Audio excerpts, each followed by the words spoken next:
அனைவருக்கும் மன்மத வணக்கம். நம்ம காணொளிகளை தினமும் பார்த்து நம்ம சேனலுக்கு சப்போர்ட் பண்ணக்கூடிய அனைவருக்கும் மன்மத நன்றிகளை தெரிவித்துக் கொள்கிறேன். என்னடா மன்மத நன்றி மன்மத அப்படின்லாம் சொல்கிற அப்படின்னு கேட்டிங்கன்னா, நம்ம தாவேக்காவுடைய ஒரு சட்டமன்ற உறுப்பினர், கவுண்டம்பாளையம் தொகுதி சட்டமன்ற உறுப்பினர் கனிமொழி சந்தோஷ் இருக்காங்க இல்லையா, அவங்க ஒரு ஜோசியக்கார டாக்டர் அப்படின்னு அவங்கள கிளைம் பண்ணிக்கிறாங்க. ஜோசியம் பார்த்து ரொம்ப பிரபலமானவங்க. அதுலேயும் குறிப்பாக அவங்க எதுக்கு ஃபேமஸ் அப்படின்னு பார்த்தீங்கன்னா, கேன்சர் இருக்கு இல்லையா, கேன்சர் நோயை ஜோசியம் பார்த்தே குணப்படுத்திடுவாங்க. அவங்க தான் சொல்லியிருக்காங்க, கேன்சர் ஜோசியம் பார்த்தா குணப்படுத்திடலாம் அப்படின்னு. இப்படி அறிவியலையும் ஜோசியத்தையும் இரண்டு கண்களாக கொண்டு வாழக்கூடிய கவுண்டம்பாளையம் சட்டமன்ற உறுப்பினர் கனிமொழி சந்தோஷ் அவர்கள் இன்றைக்கே சட்டமன்றத்தில் பேசுகிறப்போ மன்மத நன்றி அப்படின்னு தெரிவிச்சிருக்காங்க. மனமார்ந்த நன்றி அப்படின்னு சொல்கிறதுக்கு பதிலாக மன்மத நன்றி அப்படின்னு இருக்காங்க. அந்த காணொலியை நீங்களே பாருங்க. எனது மன்மத நன்றியை தெரிவித்துக் கொள்கின்றேன்.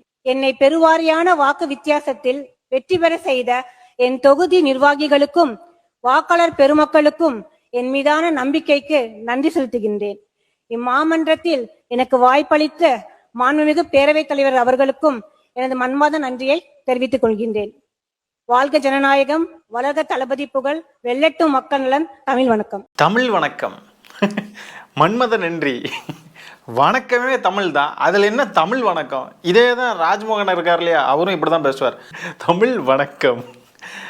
ஐயோ ஐயோ, இவங்களை என்னங்க சொல்கிறது? தமிழக வெற்றி கழகம்னு தமிழ் பேரில் மட்டும்தான் இருக்குது. பாதி பேருக்கு தமிழே வாயில் வரல. சரி, இவங்களுக்கு தமிழ் நல்லா பேச வருதே அப்படின்னு நம்ம யாரையாவது பார்க்குறோம் அப்படின்னா அவங்க எல்லாம் தமிழ் வணக்கம் அப்படின்றாங்க. ஐயோ ஐயோ. ஆனால் ஒன்று, கட்சி பேரில் மட்டும்தான் தமிழ் அப்படின்ற எழுத்து வருது, வேறு எங்கேயுமே தமிழ் இல்லை. மரிய வில்சன் அவர்கள் பார்த்தீங்கன்னா தமிழில் கொஞ்சம் பேசுங்க சாரே அப்படின்னு நம்ம கேள்வி எழுப்பினோன்னா அதுக்கு சண்டைக்கு வராரு. நான் ஒரு பாஸ்கெட் பால் பிளேயர், எனக்கு அஃபென்ஸும் ஆட தெரியும், டிஃபென்ஸும் ஆட தெரியும், எங்கே எப்படி அடித்து ஆடணும்னு எங்களுக்கு தெரியும், நாங்கள் எஜுகேஷ்னல் இன்ஸ்டிடியூஷன் நான் ரொம்ப வருஷமாக நடத்திக்கிட்டு இருக்கேன் சாரே, நாங்கள் இப்படி தான் பேசுவோம். நான் ஒரு பார்ன் கிறிஸ்டியன், எனக்கு அன்பு கருணை இரக்கம் எல்லாம் பைபிள் தான் சொல்லி கொடுத்துச்சு.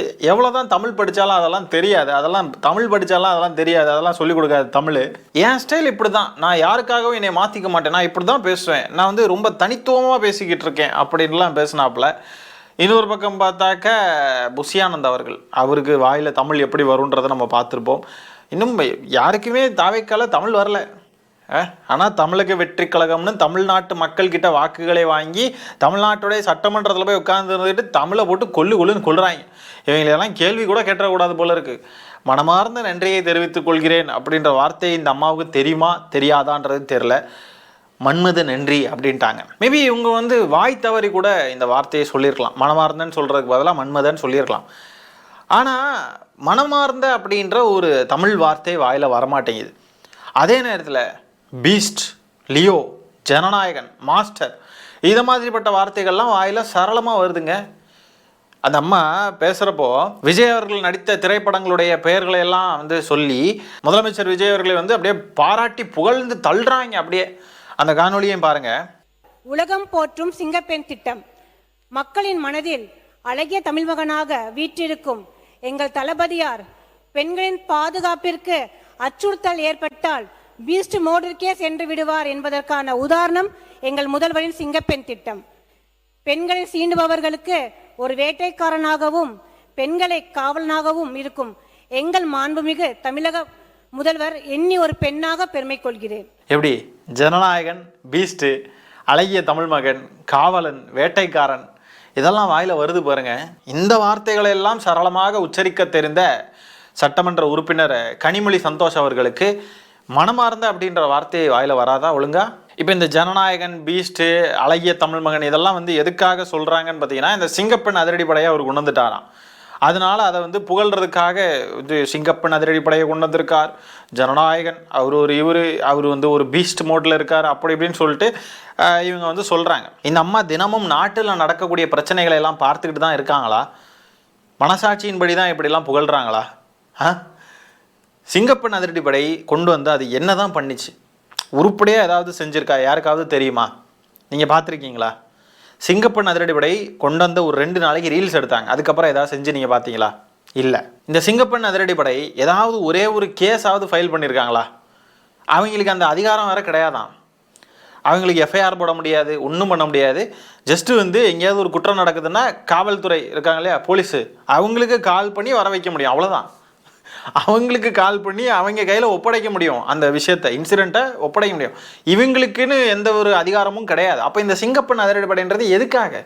சும்மா ஒரு விளம்பரம், ஒரு கண் துடைப்பு, மக்களுக்கு வந்து இவர் ஏதோ பண்ணுறாரு அப்படின்ற மாதிரி காட்டிக்கிறதுக்காக மக்களுடைய வரி பணத்தை எடுத்து சிங்கப்பெண் அதிரடிப்படைன்னு ஒன்று, அது எதுக்கு இருக்குன்னே தெரியல. இந்த சிங்கப்பெண் அதிரடிப்படையுடைய லட்சணம் என்னன்னு தெரிஞ்சுக்கணும் அப்படின்னா, தாவேக்காவை ஆதரிக்கும் விஜய் ரசிகைகளே பார்த்தீங்கன்னா இதை வந்து சொல்கிறாங்க.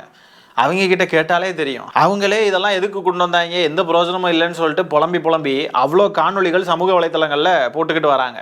அடுத்த 5 வருஷத்துக்கு இப்படியே புகழ் பாடிக்கிட்டே இருப்பாங்க. எந்தவித மக்கள் பிரச்சனைக்கும் பதில் அளிக்க மாட்டாங்க. ஒழுங்கா பொய், அவதூறு, இல்லைன்னா இந்த மாதிரி புகழ் பாடுறது, இதிலேயே தான் குறியாக இருப்பாங்க. அடுத்ததான் நம்ம அமைச்சர் ஆதவர்ஜுனா அவர்கள், அவர் நீட் விவகாரத்தில் திமுக மேலே அபாண்டமாக ஒரு பழியை தூக்கி போட்டு ஒரு பொய்யை சொல்கிறாப்புல. சொன்னதும் திமுகவுடைய சட்டமன்ற உறுப்பினர் ஏவா வேலு அவர்கள் பார்த்தீங்கன்னா எந்திரிச்சு பதில் சொல்லி அங்கேயே அவர் என்ன ஃபேக் நரேட்டிவ் செட் பண்ண ட்ரை பண்ணுறாரோ அதை உடைச்சிட்டார், தவிடுபொடி ஆக்கிட்டார். அந்த காணொலியையும் பாருங்க. நீட் மசோதா நாடாளுமன்றத்தில் அறிமுகம் செய்தவர் திமுக சார்பில் சுகாதாரத்துறை இணையமைச்சராக இருந்த திரு காந்தி செல்வன் அவர்கள். இது ஒரு வரலாறு, அது பதிவு. காங்கிரஸ் பேர் இயக்கம் ஆட்சியில் இருக்கிற பொழுது திராவிட முன்னேற்ற கழகம் அதில் பங்கு பெற்றது என்பதிலே தவறான செய்தியால் உண்மையான செய்தி தான். அப்பொழுது நாமக்கல்லை சேர்ந்த காந்தி செல்வன் என்பது அவர் வந்து சாதாரண ராஜாங்க துணை மந்திரியாகத்தான் இருந்தார். அவர் நாடாளுமன்றத்தில் இந்த நீட்டு தேர்வை அவர் அறிமுகப்படுத்தவில்லை. பொதுப்பணித்துறை அமைச்சுக்கு சொல்கிறேன். குலாம் நபி ஆசாத் அவர்கள் காங்கிரஸ் இயக்கத்தை சேர்ந்த மூத்த அமைச்சர் அவர்கள். எனவே அவர் தான் வந்து நாடாளுமன்றத்தில் அறிமுகப்படுத்தி பேசினார் ஒழிய, ஏன்னா காங்கிரஸ் அமைச்சர் அவருக்கு தெரிஞ்சுக்கணுன்றதுக்காக நான் சொல்கிறேன். நாங்கள் இணை அமைச்சர்லாம் வந்து எப்பவுமே நாடாளுமன்றத்தில் வந்து எல்லாம் அறிமுகப்படுத்த முடியாது. நாங்கள் இருந்தோம். ஆனால் அதே நேரத்தில் கேபினெட்டில் வந்து நாங்கள் தமிழ்நாட்டில் இந்த நீட்டுத் தேர்வை நாங்கள் ஏற்றுக்கொள்ள மாட்டோம் என்று தமிழ்நாட்டு முதலமைச்சராக இருக்கிற கலைஞர் சொன்ன கருத்தையும் அந்த கேபினெட்டில் சொல்லப்பட்டது மட்டுமல்ல, அப்பொழுது முதலமைச்சராக இருந்த கலைஞர் அவர்கள் கடிதமே எழுதினார். என்ன எழுதினார்னா, தமிழ்நாட்டுக்கு நீட்டு ஒத்து வராது, நாங்கள் இங்கே அறிமுகப்படுத்த மாட்டோம், ஏற்றுக்கொள்ள மாட்டோம் என்று சொன்னார்கள். அவருக்கு உத்தரவாதம் கொடுத்தாங்க, நாங்கள் தமிழ்நாட்டில் நாங்கள் நிறைவேற்ற மாட்டோம், ஏற்றுக்கொள்ளுகிற மாநிலத்தை அவங்க ஏற்றுக்கொள்ளட்டும் என்று சொன்னார்கள். அதனால தான் தடை இருந்தது. அவர் இருக்கும்போது தடை இருந்தது. அதற்கு பின்னால் ஆண்ட அம்மையார் அவர் காலத்திலும் நீட்டு தேர்வு இங்கே நுழையல. அதுதான் வரலாறு. இப்படி உடனுக்குடனே அம்பலப்படுறாங்க சட்டமன்றத்தில். அப்படியே இவங்களுடைய அரசியல் கட்சி மேடைகளில் போகிற இடமெல்லாம் அப்படியே பொய்யா உளறிக்கிட்டே போவாங்க தெரியுமா, பொய்களை எல்லாம் அப்படியே அவிழ்த்து விட்டுக்கிட்டு போவாங்க தெரியுமா. அந்த மாதிரி சட்டமன்றத்தில் பண்ண முடியலை. உடனுக்குடனே பதில் வருது சட்டமன்றத்தில். ஆனால் இதில் என்ன பிரச்சனை அப்படின்னா, ஆதவர்ஜுனா இப்படி ஒரு பழியை தூக்கி போடுறாரு பாருங்க திமுக மேலே. அந்த பழி சுமத்தக்கூடிய அந்த குறிப்பிட்ட பார்ட் இருக்குது பாருங்க, அதை மட்டும் ட்ரிம் பண்ணி கட் பண்ணி அப்படியே சமூக வலைத்தளங்களில் தாவேக்காரனுங்க பரப்பி விட்டுருவானுங்க. ஏவா வேலு அவர்கள் அதுக்கு கொடுத்த ரிப்ளை போகாது, போய் சேராது மக்கள்கிட்ட. அதுதான் பிரச்சனை. இப்படி தான் பொய்களையும் அவதூறுகளையும் கட்டமைச்சு தான் தாவேக்கா ஆட்சியவே பிடிச்சிருக்கு. திமுக என்ன செய்தது, ஒன்றிய அரசியல் மத்திய அமைச்சராக இருக்கும்போது என்ன செய்தது, அதுக்குள்ள போக விரும்பல. இங்க அரசியல் பேச வேண்டாம், பழைய வரலாறை பத்தி பேச வேண்டாம்.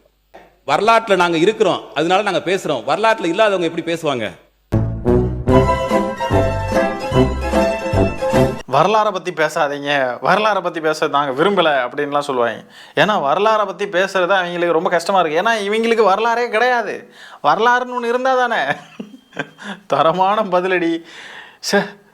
இப்படி வந்து பல்பு வாங்குறதுக்குன்னே கிளம்பி வருவாங்க போல், ட்ரெஸ்ஸையெல்லாம் மாற்றிக்கிட்டு கிளம்பி வந்து அங்கே வந்து உட்காந்துருந்து பொய் சொல்லணுன்னா அங்கேருந்து எதிரில் பதிலடி வரும். அது ஒரு சேவேஜ் மூமெண்ட்டு. அப்படியே இன்னொரு பக்கம் வரலாறுலாம் பேசாதீங்க, நாங்கள் அதை பற்றி பேச விரும்பலைன்னு சொல்கிறது. எங்ககிட்ட வரலாறு இருக்குது, நாங்கள் பேசுகிறோம், உங்ககிட்ட இல்லையே பாசே அப்படின்னு சொன்னால் அது அடுத்த சேவேஜ் மூமெண்ட்டு. தினமும் அவ்வளோ பல்பு வாங்குறாங்க. எங்க தாவேக்கா சட்டமன்றத்தில் இருக்கக்கூடிய எல்லா லைட்டு பல்பையும் ஆஃப் பண்ணுங்கப்பா. தாவேக்காவுடைய எம்எல்ஏக்கள் எல்லாரும் இருக்கிறப்போ எதுக்காக லைட்டு பல்புன்னு? கரண்ட் பில் வேறு ரொம்ப அதிகமாக இருக்கான். அதுவும் மக்கள் வரி பணம் தானே, ஆஃப் பண்ணி போடுங்க. அவ்வளோ பல்பு இருக்குது. என்ன இது கிரிஞ்சு மாதிரி இருக்குது. வன்னியரசு அவர்கள் மாதிரி ஆகிட்டுருக்கோம் வர. மேதகு பிரபாகரன் அவர்களே கிரிஞ்சு. அடுத்ததான் இந்த நீட் விவகாரத்தை பற்றி பேசுகிறப்போ நம்ம அமைச்சர் ராஜ்மோகன் அவர்கள் என்ன சொல்கிறாருன்னு பார்த்தீங்கன்னா, நீட் விவகாரத்தில் எங்களுடைய தலைவர் வந்து எப்பவும் ஒரே நிலைப்பாடு கொண்டவர். அவர் வந்து நிலைப்பாடு மாற மாட்டார். அவர் வந்துட்டு அனிதா சகோதரி இறந்த பொழுது அவங்களுடைய வீட்டுக்கே போய் தரையில் உட்கார்ந்தார் அப்படின்னு சொல்லிட்டு அமைச்சர் ராஜ்மோகன் அவர்கள் சொல்றாரு. அதுக்கு நம்ம திமுக எம்எல்ஏ கொடுக்கக்கூடிய பதிலடியை இதெல்லாம் பார்ப்போம். இதுவும் ஒரு பல்பு வாங்கக்கூடிய மொமெண்ட் தான். அரசியலில் அரியணை ஏறுவதற்கு முன்பே இந்த நீட்டுக்கு எதிரான போரில் முதல் விதையாக விழுந்த அனிதாவின் வீட்டில் தரையில் அமர்ந்த மனிதர் என்னுடைய மாண்புமிகு முதல்வர். அனிதா இதுக்கு போனாங்க சார், அது கரெக்ட். இப்ப ஜூன் 21 மறுதேர்வுக்கு முன்னாடி சேலத்தில் சேர்ந்த கோபிகா, தருமபுரி ரோஷினி, கிருஷ்ணகிரி வெற்றி ஆனந்தன் 3 தமிழ் ஊர்கள் நீட்னால இறந்தாங்க. இதுக்கு யார் சார் போனது? மாட்டுநாடா மானஸ்தன் சுட சுட அம்பலமாகறாங்க சட்டமன்றத்தில். நீங்கள் யோசிச்சு பாருங்க, சினிமாவில் இருக்கிறப்போ 100 கோடி 500 கோடி 1000 கோடின்னு வடை சுட்டுக்கிட்டு இருந்தாங்க. அதெல்லாம் இப்போ சட்டமன்றம் இருக்கு பாருங்க. இதே மாதிரி ஏதாவது ஒரு நிகழ்ச்சி ஏதோ ஒன்று நடந்து எதிரில் இருக்கக்கூடிய ரசிகர்கள், வேற நடிகருடைய ரசிகர்கள்லாம் இதை பற்றிலாம் விவாதம் பண்ணுறாங்க அப்படின்னால சும்மா சொல்கிறேன், ஒரு எக்ஸாம்பிளுக்கு சொல்கிறேன். இப்படியெல்லாம் ஏதாவது நடந்துச்சுன்னு வைங்களேன், அங்கேயும் இதே மாதிரியே அம்பலப்பட்டிருப்பானுங்க. 500 கோடிடா, எங்கள் அண்ணன் 200 கோடிடா, கெரியர் நூற்றண்டா, இது எல்லாமே அம்பலப்பட்டிருக்கும். ஆனால் சினிமா கலெக்ஷன் இதெல்லாம் மக்கள் பிரச்சனை மாதிரி சட்டமன்றத்தில் விவாதிக்கிற மாதிரி அவ்வளோ முக்கியமான விஷயம் கிடையாது. ஆகவே அங்கே நல்லா வடை சுட்டு அந்த வடையை நல்லா பொரிச்சு உரிச்சு கரிச்சு என்னெல்லாம் பண்ண முடியுமோ எல்லாம் பண்ணிட்டானுங்க. அதெல்லாம் சூப்பராக வடை சுடுவானுங்க. 1000 கோடிடா, எங்கள் அண்ணன் 500 கோடிடா, எங்கள் அண்ணன் வசூல் மன்னன்டா, இப்படின்லாம் வடை சுட்டு அங்கே தப்பிச்சு விட்டானுங்க. ஆனால் இங்கே வசமாக மாட்டிக்கிட்டாங்க. இங்கே அது மாதிரி வடை சுட முடியாது இல்லையா? எங்கள் அண்ணன் அனிதா சகோதரி வீட்டுக்கு போய் உட்கார்ந்தாருடா, தரையில் உட்கார்ந்தாருடா. அந்த தரையிலன்ற வார்த்தை ஏன் வருது? புகழ் பாடுறதுக்காக வருது. அது எல்லாமே டக்குன்னு எதிர்கட்சி எம்எல்ஏக்கள் எழுப்பி பேச ஆரம்பிச்சாங்கன்னா அம்பலப்பட்டு புஷ்ஷுன்னு போயிடுது. புஷ்வான மாதிரி அப்படியே புஷ்ஷுன்னு எரியும். கொஞ்ச நேரத்தில் அப்படியே அமைங்கி போயிடுது. அடுத்ததாக நம்ம திமுக தலைவர் ஸ்டாலின் அவர்களை பற்றி ஒரு தாவேகா எம்எல்ஏ அவர் எழுப்பி பேசி நம்ம கெத்தா பேசிடுவோம் அப்படின்ற மாதிரி நினச்சிட்டு அவர் பேச ஆரம்பிச்சிருக்காரு. திமுக மட்டும்தான் கெத்தா பேசுமா, நாங்களும் பேசுவோம்ல அப்படின்ற மாதிரி ஒரு ஸ்கிரிப்ட் எடுத்துகிட்டு பேசினார். அவர் பேசினதுக்கு எதிரில் இருந்து கே நேரு அவர்கள் மற்றும் எம்ஆர்கே பன்னீர்செல்வம் அவர்களும் பார்த்தீங்கன்னா கடுமையாக எதிர்வினை ஆற்றியிருக்காங்க. அந்த தாவேகா சட்டமன்ற உறுப்பினர் என்ன பேசியிருக்கார் அப்படின்னு பார்த்தீங்கன்னா, திமுக தலைவர் ஸ்டாலின் அவர்கள் எவ்வளோதான் திட்டங்கள் கொண்டு வந்தாலும் என்னதான் செஞ்சாலும் மக்கள் மனசில் அவர் இல்லை அப்படின்னு பேசுகிறார். அது கேட்குறப்பவே கொஞ்சம் பெயின்ஃபுல்லாக தான் இருக்குது. ஏன்னா மக்களுக்காக நிறைய விஷயங்கள் செஞ்ச ஒரு தலைவரை மக்கள் அங்கீகரிக்கலை. அதுவும் அவருடைய சொந்த தொகுதியிலேயே அவருக்கு மக்கள் வாக்களிக்கலை, துரோகம் பண்ணி முதுகில் குத்தியிருக்காங்க அப்படின்றது நமக்கு வேதனை அளிக்கும் விஷயமா இருக்குது. அந்த சட்டமன்ற உறுப்பினர், தாவேகா சட்டமன்ற உறுப்பினர் பேசக்கூடிய காணொலியை பாருங்க. நேற்று மற்றொரு முன்னாள் அமைச்சர் பேசும்போது சொன்னார், எங்கள் முன்னாள் முதல்வர் எங்கும் இருக்கிறார், எல்லா திட்டங்களும் இருக்கிறார், நீக்கமர நிறைந்திருக்கிறார், எல்லா இடத்துலையுமே இருக்காருன்னு சொல்லி பேசினார். அது ரொம்ப சந்தோஷம். ஆனால் மக்கள் மனதில் இல்லை. மக்கள் மனதில் இருந்தால் மட்டும்தான் இந்த சட்டமன்றத்துக்குள்ள வர முடியுங்கிறது உங்களுக்கும் தெரியும், எங்களுக்கும் தெரியும். அதனால மக்கள் மனதில் இடம்பெற்றிருந்தா இந்த பிரச்சனையே வந்திருக்காது, இங்க உட்கார்ந்து இருக்கலாம். அப்போ மக்கள் மனதில் வரணும் அப்படின்னா என்ன செய்யணும்? 50-60 படம் நடிச்சிருக்கணுமா? நல்லா டான்ஸ் ஆட தெரிஞ்சிருக்கணுமா? அப்படியே ஒரு ரசிகர் கும்பலை, ஒரு வெறிப்பிடித்த ஒரு ஜாம்பி கூட்டத்தை உருவாக்குற ஒரு ஒரு வசீகரம் இருக்கணுமா? அப்போதான் மக்கள் மனதில் இடம் பெற முடியுமா? ஏன்னா விஜய் அவர்கள் அப்படி பண்ணி தானே ஆட்சி பிடிச்சிருக்காரு. ஒரு விபத்து தமிழ்நாட்டிற்கு இப்போ நடந்திருக்கக்கூடியது ஒரு விபத்து. இந்த விபத்தில் தாவேகா ஆட்சிக்கு வந்துருச்சு. இந்த விபத்துக்கு காரணம் என்ன? மக்களுக்கு இருந்த ஒரு ரசிக மனநிலை. இந்த ரோட்டில் வண்டி ஓட்டிக்கிட்டு போயிட்டு இருக்கிறப்போ சில பசங்க அப்படியே எங்கேயாவது ஒரு பொண்ணு கண்ணில் தெரிஞ்சிடக்கூடாது, அப்படியே பார்த்துக்கிட்டே போனேங்க, வண்டி ஓட்டிக்கிட்டே போனேங்க. அப்படியே அந்த பொண்ணை கண்ணில் பார்த்துக்கிட்டே அப்படியே அந்த வெறியிலேயே பார்த்தீங்கன்னா வண்டி ஓட்டு போய் எங்கேயா விட்டு சொருகிடுவானுங்க. சொருகி ஆக்சிடென்ட் ஆகி கீழே விழுந்துருவானுங்க. அந்த மாதிரி ஒரு நடிகரை கண்டு மக்கள்லாம் அப்படியே கவனம் செதறி அப்படியே திசை திரும்பி பார்த்துட்டு போய் விட்டுட்டாங்க. ஒரு விபத்து. இந்த விபத்தினால் உண்டாகும் விளைவுகளை தமிழ்நாடு தினமும் சந்தித்து கொண்டு தான் இருக்கிறது. இதெல்லாம் சொல்றதுக்கே கூச்சப்படணும். இந்த எம்எல்ஏ எப்படி இவ்வளோ இதுவாக சொல்றாருன்றது தெரியல. எவ்வளோதான் திட்டங்கள் கொண்டதாலும் மக்கள் மனசுல இல்லை அப்படின்றதுக்குள்ள அது கேட்குறப்பவே ஒரு மாதிரி இருக்கு நமக்கு. அப்படியே கேலி கூத்தாக்குறாங்க. மக்களுக்காக பார்த்து அவ்வளோ திட்டங்கள் கொண்டு வந்த ஒரு தலைவரை அவ்வளோ கேலி கூத்தாக்கி பேசுகிற மாதிரி பேசுகிறாங்க. அவருக்கு மக்கள் இடம் கொடுக்கல, மக்கள் மனசில் அவர் இல்லை. மக்கள் மனசில் விஜய் அவர்கள் இருக்கிறதுக்கு காரணம் என்ன? ஏதாவது மக்களுக்காக போராடி சிறை சென்றாரா? இல்லைனா மக்களுக்காக ஒன்றிய அரசியலாம் எதிர்த்து அதை இதையும் செஞ்சு மக்களுக்கான அரசியலெல்லாம் செஞ்சு அப்படி தான் மக்கள் மனசுக்கு அவர் வந்தாரா? வேற என்ன செஞ்சார்? அவர் படத்தில் நடிச்சிருக்கார், அவ்வளோதானே. படத்தில் மக்கள் அவரை ரசிச்சிருக்காங்க, அவரை பிடிக்கும் அப்படின்னு மக்கள்லாம் வந்து விரும்புகிறாங்க. அப்படிதானே மக்கள் மனசில் அவர் இடம் பெற்றிருக்காரு. வேற என்ன செஞ்சு அவர் இடம் பிடிச்சாரு மக்கள் மனசில்? இப்போ மக்களுக்காக நிறைய பார்த்து செஞ்ச தலைவர்னு தாவேகா எம்எல்ஏவே, அந்த பேசக்கூடிய எம்எல்ஏவே ஒப்புக்கொள்கிறார். ஒப்புக்கொண்டும் ஆனால் நீங்கள் மக்கள் மனசில் இல்லை அப்படின்றார். மக்கள் மனசில் இல்லைன்றதுக்கு காரணம் என்ன? சினிமா மோகம் தான், வேற ஒன்றும் இல்லை. திமுக தலைவர் ஸ்டாலின் அவர்கள் போய் என்ன படம் நடிக்க முடியுமா?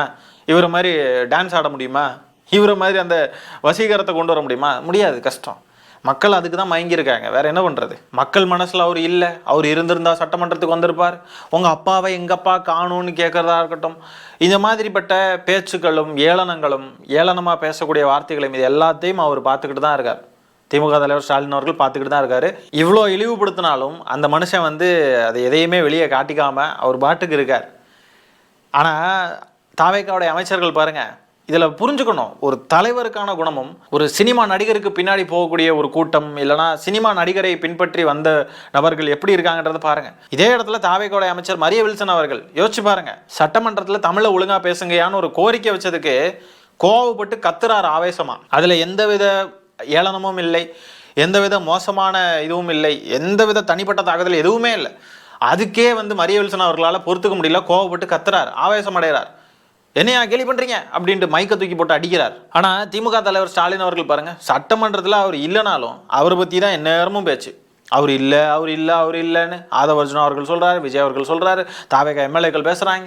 அவர் இல்லை, அவர் இல்லை, அவர் இல்லைன்னு அவர் மேலே வன்மத்தை அப்படியே கக்குறாங்க. ஆனாலும் கூட திமுக தலைவர் ஸ்டாலின் அவர்கள் எந்த விதத்திலையும் ரியாக்ட் பண்ணாமல் எல்லா ஏளனங்களையும், எல்லா பேச்சுகளையும், எல்லா ஏச்சுகளையும் எல்லாத்தையும் பார்த்துக்கிட்டு கேட்டுக்கிட்டு அதை வந்து கடந்து போய்கிட்டே இருக்கார்.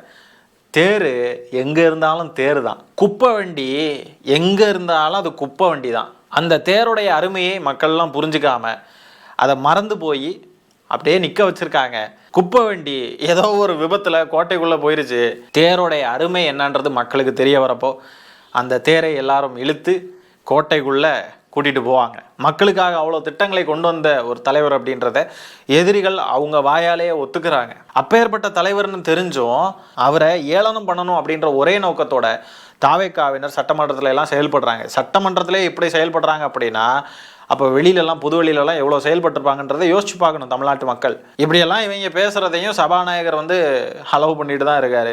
ஆனால் திமுகவினர் யாராவது ஏதாவது பேசிட்டாங்க அப்படின்னு சொன்னாங்க உடனேயே தடுத்து நிறுத்திடுவார். இவர் எங்கே நடுநிலையாக இருக்கார் சபாநாயகர். ஆக இன்றைக்கி நம்ம காணொலியில் பேசியிருக்கக்கூடிய விஷயங்களை பற்றி நீங்கள் என்ன நினைக்கிறீங்கன்ற உங்களுடைய கருத்துக்களை கமெண்ட்ஸில் பதிவு பண்ணுங்கள். இந்த காணொலியை நான் இத்துடன் நிறைவு செய்து கொள்கிறேன். நன்றி, வணக்கம்.